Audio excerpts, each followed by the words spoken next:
तो hello everyone, आज हम क्या बात करने जा रहे हैं। हमारा टॉपिक क्या है आज का टॉपिक ऑफ डिस्कशन। आज हम बात करेंगे बहुत खूबसूरती से हिस्टोग्राम। क्या मैंने आपको बार ग्राफ बनाना सिखा दिया था? हमने आपको पहली ही क्लास में जो इंट्रोडक्शन क्लास थी उसके अंदर मैंने आपको बार ग्राफ बनाना सिखाया था, और फिर उसकी नेक्स्ट क्लास में मैंने आपको पढ़ाया था रेंज ऑफ द डेटा। आज हम बात करेंगे हिस्टोग्राम की और डिटेल में बात करेंगे, ठीक है। तो देखो यार, सबसे पहले हिस्टोग्राम क्या होता है। ये एक कुछ नहीं, इसको हम बोलते हैं bar graph with a difference. क्या बोलते हैं हम? Bar graph with a difference. Bar graph with a difference histogram का कुछ और नाम नहीं है, बस ये एक ऐसा नाम है जो कि बार ग्राफ का ही है। मतलब रिप्रेजेंटेशन अगर देखा जाए ग्राफिकली तो वो बार ग्राफ ही है, लेकिन थोड़ा सा डिफरेंस है बार ग्राफ से, बस थोड़ा सा ही डिफरेंस है, और इसीलिए इसको क्या कहा जाता है? हिस्टोग्राम। समझ में आ गया? मतलब आप देखो ना यार, जैसे आपने ना एक पैंट सिलवाई, और पैंट और ट्राउज़र में क्या अंतर है? कोई अंतर नहीं, बस उसमें जो पैंट पहनी जाती है वो खड़ी प्रेस में पहनी जाती है, और ट्राउज़र है ना नॉर्मल प्रेस में पहनी जाती है। खड़ी प्रेस मतलब वो ऐसे आगे की तरफ उसकी प्लेट्स बनी रहती है। देखो दोनों का नाम चेंज हो गया ना। तो ऐसे ही हमारे पास हिस्टोग्राम और बार ग्राफ में कोई अंतर ज़्यादा नहीं है, लेकिन हाँ थोड़ा सा अंतर होने की वजह से उसका नाम क्या पड़ गया? हिस्टोग्राम। चलिए एक कॉन्सेप्ट समझते हैं सबसे पहले और फिर आपको समझ में आएगा कि मैं क्या बात कर रहा हूँ। मान लीजिए मैं इसी कॉन्सेप्ट की बात करता हूँ। मान लीजिए मैं इसी कॉन्सेप्ट की बात कर रहा हूँ, और यहाँ पर मैं अभी हिस्टोग्राम समझाने जा रहा हूँ। चिंता मत करो, बिल्कुल बहुत ध्यान से। मान लीजिए मेरे पास ये वही क्वेश्चन है जो मैंने पिछली क्लास में आपको अटेम्प्ट करवाया था। अब इस क्वेश्चन के अंदर कुछ डेली वेजेस भी होते हैं, यहाँ पर है वीकली वेजेस। अब वीकली वेजेस क्या होते हैं? वीकली वेजेस ये होते हैं कि हर वीक वो कितना पैसा कमाता है। कौन है? अभी कोई भी हो सकता है, फैक्ट्री का वर्कर हो सकता है, या एक मल्टीनेशनल कंपनी का एक वर्कर हो सकता है, वो कोई भी हो सकता है। तो यहाँ पर उसने बताया है वीकली। अच्छा, फैक्ट्री लिखा है, यहाँ पर लिखा हुआ है factory, worker in a factory. तो पर वीक, हर वीक में वो कितना पैसा कमाता है, तो वो यहाँ पर लिखा हुआ है, ठीक है। अब यहाँ पर कितने वर्कर्स हैं? टोटल 30 वर्कर्स हैं। तो यहाँ पर 30 वर्कर्स के पर वीक के हिसाब से वेजेस लिखे हुए हैं। वेजेस का मतलब क्या होता है? वेजेस का मतलब होता है इनकम। वेजेस का मतलब क्या होता है? इनकम। तो इस इनकम को शो करने के लिए हमें एक फ्रीक्वेंसी डिस्ट्रीब्यूशन टेबल बनाना पड़ेगा। क्या बनाना पड़ेगा? Frequency distribution table. क्या बनाना पड़ेगा? फ्रीक्वेंसी डिस्ट्रीब्यूशन टेबल हमको बनाना पड़ेगा, तब जाके हम अपने हिस्टोग्राम की आगे की फर्दर प्रोसेस कर सकेंगे। सबसे पहले क्या बनेगा? Frequency distribution table. अब हमारी फ्रीक्वेंसी कहाँ से कहाँ तक डिस्ट्रीब्यूटेड है? तो सबसे पहले तो 800 से लेकर 810, फिर 810 से कंटिन्यू है, कंटिन्यूअस इसको बोलते हैं। क्या बोलते हैं इसको? कंटिन्यूअस। और डिस्क्रीट का मतलब क्या था? एक पर्टिकुलर वैल्यू की कितनी वैल्यूज़ हैं। यहाँ पर हम एक रेंज ले लेंगे। अब रेंज क्या ले लिया हमने? 800 से लेकर 810, तो थोड़ा 10-10 का इंटरवल ले लिया। क्लास इंटरवल कितना का हो गया? 10-10 का। तो यहाँ पर हम फ्रीक्वेंसी डिस्ट्रीब्यूशन टेबल बनाने जा रहे हैं, ठीक है। अब फ्रीक्वेंसी डिस्ट्रीब्यूशन टेबल बनाने का जो तरीका है वो सेम ही है। यहाँ पर हमने एक टेबल बनाई। अब इस टेबल को सबसे पहले तो हमने क्या करा, यहाँ लेके आ गए और इसको नीचे कर दिया, ठीक है। मतलब मैं टेबल बनाने जा रहा हूँ, बिल्कुल ध्यान से देखना। फिर यहाँ से इसको फिर से उठाया, ठीक। तो कितने हो गए?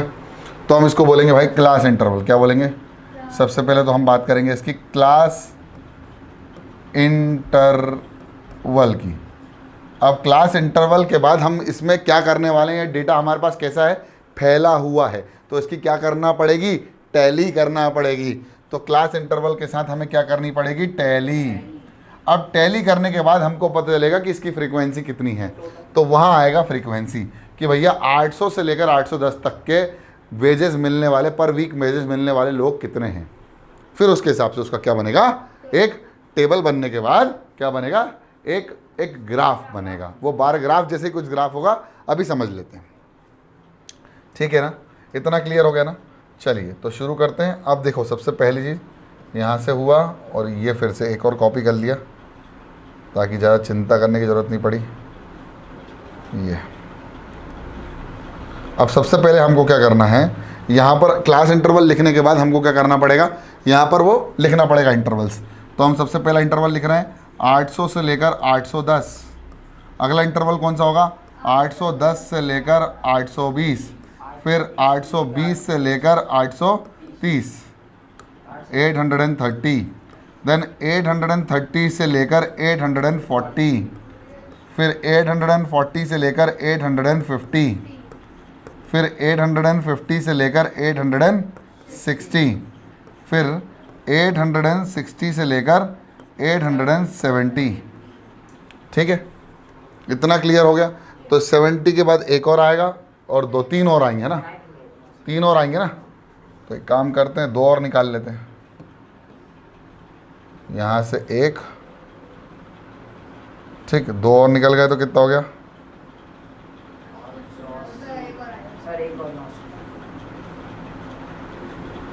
ठीक है। तो यहाँ आ गया हमारा 870 से लेकर 880, फिर 890 से 880 से लेकर 890। इसके बाद एक और आएगा ना। तो एक काम करते हैं ना, इसको पूरे को उठा के थोड़ा सा पहले ऊपर लेके चलते हैं। ये ऊपर ले आए, ठीक। अब यहाँ से एक और उठाया, इसको पहले तो मिटा दिया, ठीक है।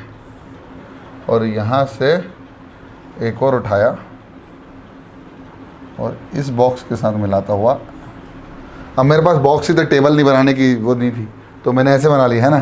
तो हो गया 880 से लेकर 890, देन क्या करना था, 890 से लेकर 900 तक के वेजेस वाले लोग हैं हमारे पास।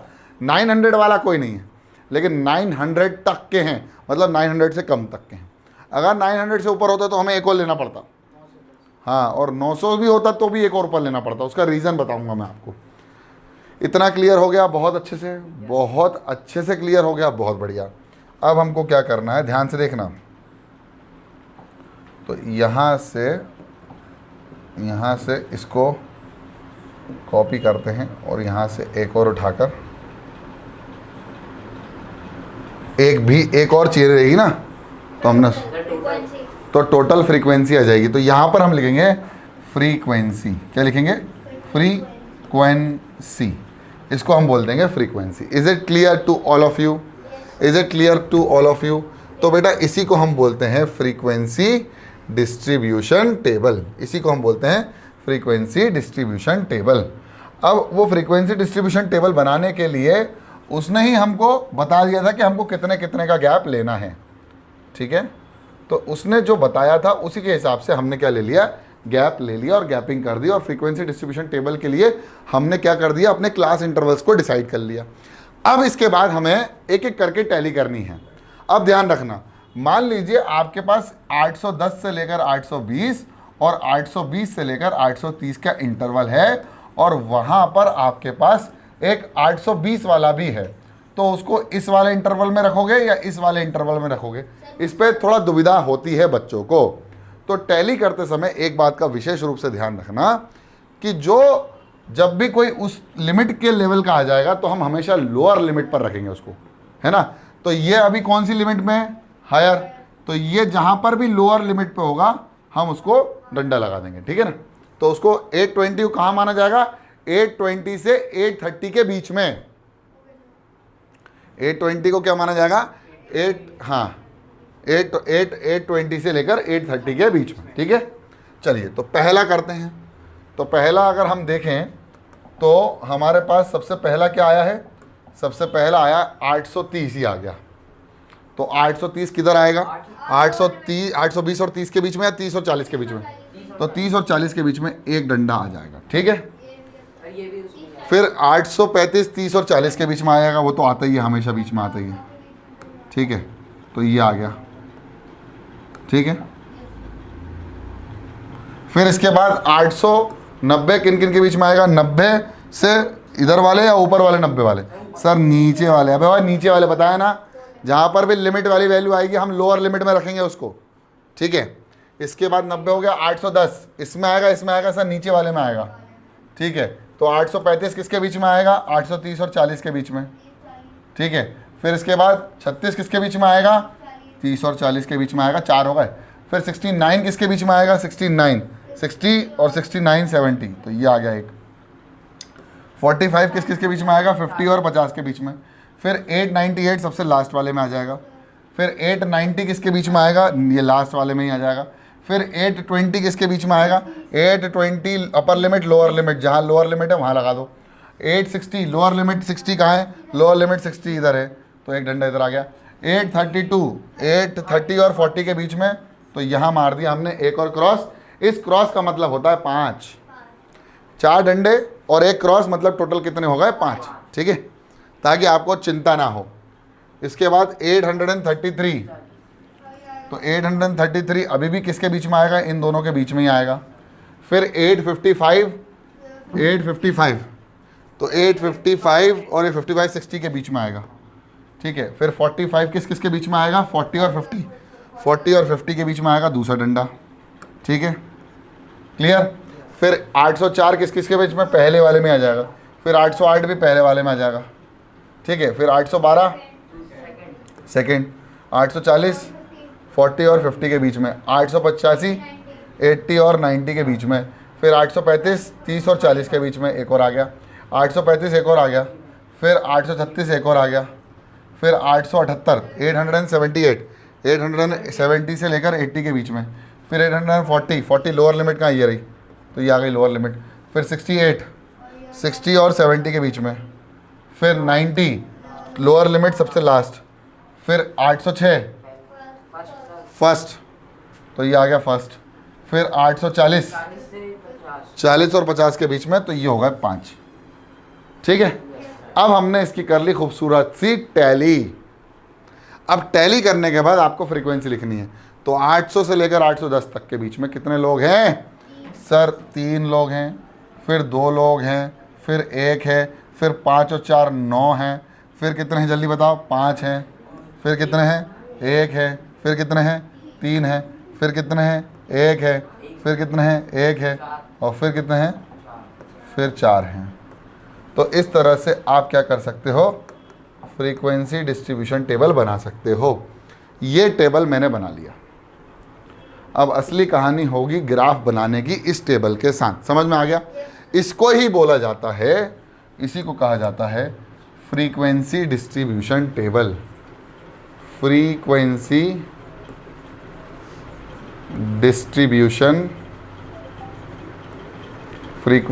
Distribution table by tally mark. और जो हमने किया है इसको हम क्या बोलते हैं? टैली। क्या बोलते हैं? टैली हम समझा चुके हैं आपको बहुत अच्छे से। आज हमने आपको समझाया फ्रीक्वेंसी डिस्ट्रीब्यूशन टेबल कैसे बनता है। अब इस फ्रीक्वेंसी डिस्ट्रीब्यूशन टेबल में मैंने पिछली क्लास में बताया था कि इसको क्लास इंटरवल के अंदर ये कौन सी होती है और ये कौन सी होती है? अपर लिमिट, अपर और लोअर लिमिट। अब इन दोनों का अगर बीच का रास्ता निकालना होगा तो क्या करेंगे? दोनों को प्लस करके डिवाइड बाय 2। लेकिन अभी हमें यहाँ नहीं करना है, अभी हमें क्या बनाना है? हिस्टोग्राम बनाना है। तो हिस्टोग्राम बनाने के लिए हमको इस टेबल की आवश्यकता पड़ेगी। हाँ, वो तो मैंने बता ही दिया था आप लोगों को बहुत अच्छा। तो सबसे पहले मुझे टेबल की ज़रूरत पड़ रही है, ठीक है बेटा, बिल्कुल ध्यान से देखना, अभी ध्यान से देखना। ये मैं टेबल की ज़रूरत पड़ रही है, इसलिए टेबल उठा के इसको अपने लेवल पर लेके आ रहा हूँ, ठीक है। इसको कॉपी कर लेता हूँ सबसे पहले, ठीक है। कॉपी करने के बाद इसको ऐड करके यहाँ पर पेस्ट कर लेता हूँ, ठीक। अब इसको उठा के यहाँ रख लेता हूँ और फिर अपना माहौल सेट कर लेते हैं। ये बन गया हमारा टेबल, ठीक है ना। अब जब टेबल बन गया है तो इस टेबल को थोड़ा साइड कर लेते हैं और अपने ग्राफ के लिए हम थोड़ी सी जगह बचा लेते हैं। तो हम ये ले आते हैं अपने टेबल और हम ग्राफ इतने एरिया में बनाएंगे। अब ग्राफ कैसे बनेगा वो देखो ध्यान से, ठीक है। 1 मिनट, ठीक। इसको ग्राफ को इधर ले आए। अब देखो ध्यान से देखना, ये हमने अपने पूरे ग्राफ को डिवाइड कर लिया, पेपर को डिवाइड कर लिया।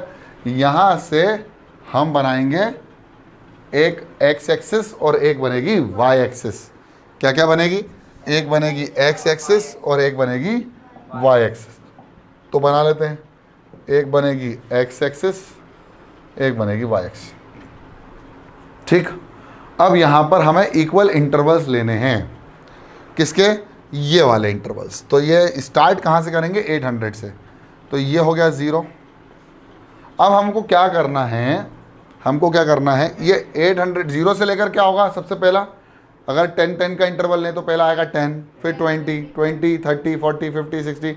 तो हमें कहाँ तक आना पड़ेगा? सबसे पहले 800 तक आना पड़ेगा। तो इस चीज़ को ख़त्म कर सकते हैं हम बाय यूजिंग अ किंक। एक किंक का इस्तेमाल करके हम डायरेक्ट 800 तक पहुँच सकते हैं और हम ये बता सकते हैं कि भैया we are not including 0 to 800, 0 to 790 values. हम कहाँ से स्टार्ट कर रहे हैं?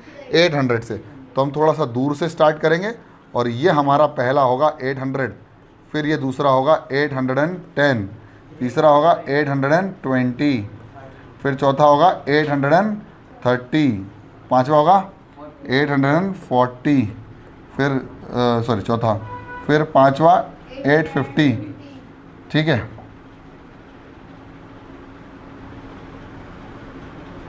फिर आएगा 860, 870। फिर इसको थोड़ा सा और बढ़ा लें। एक काम करते हैं, इसको थोड़ा सा छोटा कर लेते हैं। कोई दिक्कत थोड़ी नहीं, हमारा टेबल छोटा हो जाएगा तो, है ना। और इसको मिटा लेते हैं और इसको बढ़ा लेते हैं। ये हो गया 870, फिर हो गया 880, फिर हो गया 890 और फिर आ गया आखिरी वाला 900। ठीक है, ये हमारा ग्राफ बन गया। यहाँ हमने किंक बना दिया। फिर यहाँ से शुरू, यहाँ किंक नहीं है तो हम यहाँ से शुरू क्या कर रहे हैं? देखो 3, 2, 1, 9, 5, 1, 3, 1, 1, 4 सब होल नंबर है। तो हम 1 से स्टार्ट करेंगे। तो यहाँ से लेंगे 0, फिर ये होगा 1, 2, 3, 4, 5, 6, 7, 8, 9 एंड 10 तक तो पहुंचना भी नहीं है। तो ये हो गया 1, ये हो गया 2, ये हो गया 3, 4, 5, 6, 7, 8, 9, 10। अब बेहतरीन से ग्राफ बनेंगे। ध्यान से देखना, बिल्कुल ध्यान से देखना ग्राफ कैसे बनेंगे। बार ग्राफ बनाने जा रहे हैं, नॉर्मल बार ग्राफ। तो भैया 800 से लेकर 810, तो इन दोनों को मिलाना पड़ेगा कि नहीं मिलाना पड़ेगा? जल्दी बताओ। मिला दिया। से लेकर कहाँ तक हैं? 3। तो 800 से 800 तक के कितने लोग आ रहे हैं? 3 लोग आ रहे हैं। ध्यान से देखना, ध्यान से देखना। तो 3 लोग आ रहे हैं। तो ये 3 लोग यहाँ से शुरुआत करेंगे, कहाँ तक जाएंगे? यहाँ तक जाएंगे।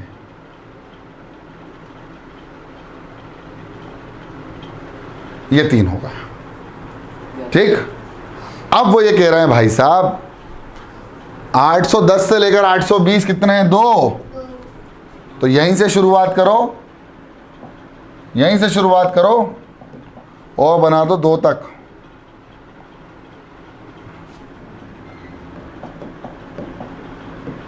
ये देखो, ये 2 तक गए,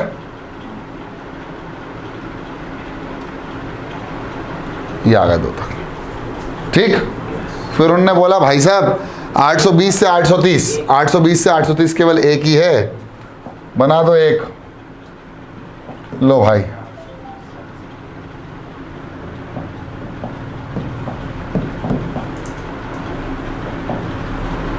यहाँ से लेकर 1 तक गए और ये 1 हो गया। ठीक है, तो 3, 2 और 1। इसके बाद क्या है? 9, सीधे 9। तो जो गाड़ी पहुंची है 9 पर, उस गाड़ी को पहुंचा दो 9 तक। अरे क्या हो रहा है सर जी, क्या कर रहे हो? ठीक है ना, कोई बात नहीं, ध्यान से। अब ये 9 तक जाना है, गाड़ी को लेकर 9 तक जाना है। ये रही 9, ये हो गया 9 का बार ग्राफ। ठीक है ना। इसके बाद क्या है? 5, इसके बाद है 5, तो 5 यहाँ से शुरू किया, 5 तक पहुँचे।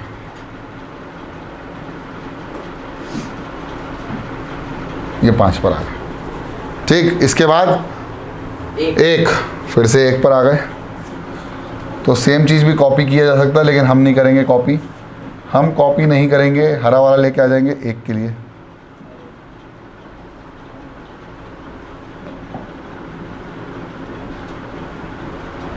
ध्यान से देखो,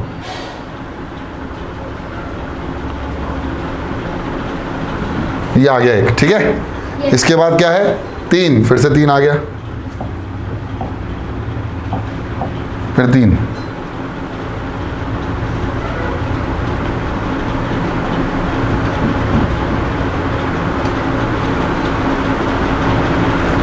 ये आ गया 3, ठीक है।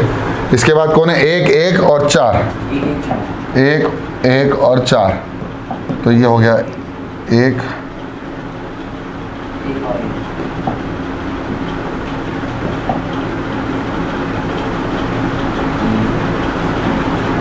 1, अबे 1 और है ना,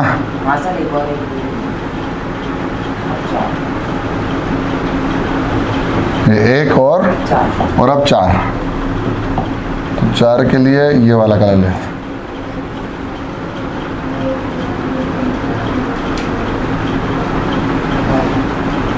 ठीक, और यहाँ पर आ जाएगा 900,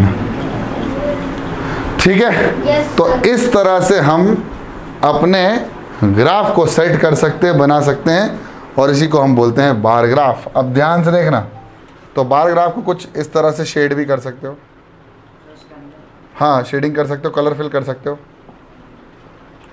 फिर मैंने इसमें कलर फिल करना है, मान लीजिए मैं हरा कर देता हूँ यहाँ पर, ये लो हरा कर दिया। फिर इसके अंदर क्या कर रहा हूँ, ये ऑरेंज नहीं है भाई, येलो है, ये ऑरेंज है, पागल है क्या। ठीक है, इसके अंदर कौन सा ब्लू, इसके अंदर कौन सा लाइट ब्लू, इसके अंदर कौन सा ग्रीन, इसके अंदर ग्रीन। तो आप इसको जितना अट्रैक्टिव बनाना चाहते हो आप बना सकते हो, उसको इस ग्राफ को जितना अट्रैक्टिव बनाना चाहते हो आप बना सकते हो। रेड, और इसके लिए हमने कौन सा कलर सेट किया था, ये वाला। तो ये बन गया आपका अलग अलग कलर में बेहतरीन सा बार ग्राफ। अब सुनो, ये बार ग्राफ नहीं है, इसी को हम कहते हैं हिस्टोग्राम, क्योंकि बार ग्राफ तो हमारा कैसा होता है, डिस्क्रीट इंफॉर्मेशन का होता है, और जब हम बार ग्राफ बनाएं कंटिन्यूअस इंफॉर्मेशन का, तो उसी को क्या कहा जाता है, हिस्टोग्राम। देखो आप कंटिन्यू है ना, 800 से 810 ये दोनों चिपके हुए हैं। यहाँ बार ग्राफ में हमने पिछली बार देखा था सब अलग अलग थे, ये सब अलग अलग थे ना। अभी यहाँ पर कैसा दिख रहा है आपको, कंटिन्यूअस दिख रहा है। कंटिन्यूअस में क्या होता है, हिस्टोग्राम। कंटिन्यूअस में कैसा होता है, हिस्टोग्राम, और बार ग्राफ में कैसा होता है, डिस्क्रीट। तो यहाँ पर हमारा आया वेजेस, वीकली वेजेस, इसको ऐसे लिखना है, पूरा ग्राफ कंप्लीट करना है, वीकली वेजेस, ठीक। और यहाँ पर आएगा नंबर ऑफ वर्कर, क्या आएगा, नंबर ऑफ वर्कर। अब इससे सवाल उठेंगे, इस टेबल को देख के और ग्राफ को देख के आप सवालों का जवाब बहुत आसानी से दे सकते हो। कैसे, ऐसे कितने, सबसे ज़्यादा लोग कौन से जिनको वेजेस किन किन के बीच में मिल रहे हैं, तो 9 लोगों को 830 से 840 के बीच में मिल रहे हैं। तो यहाँ पर भी देख सकते हो 830 से लेकर 840। सबसे कम कौन सी हैं, तो 820 से 830, फिर 870 से 880, 880 से 800, और एक और है 850 से 860। in the sense we can say that we can also find out some information। हम इस ग्राफ से क्या निकाल सकते हैं, इंफॉर्मेशन भी निकाल सकते हैं, जिसकी मदद से हम बहुत आसानी से काफ़ी सवालों के जवाब दे सकते हैं। अब आपके किताब में भी ये टैली करना सब है, आपको करना हो तो आप कर सकते हो। अगला क्वेश्चन भी आप कर सकते हो, नंबर ऑफ आवर्स, फिर एक ग्राफ दिया गया है और उस ग्राफ से आप बहुत आसानी से बहुत सारी चीज़ों को सॉल्व कर सकते हो। तो जल्दी से फटाफट इसको लिख लो और उसके बाद हम बात करेंगे अगली क्लास में पाई चार्ट की। जल्दी फटाफट जल्दी से लिख लो, इसको छाप लो दिमाग में। तो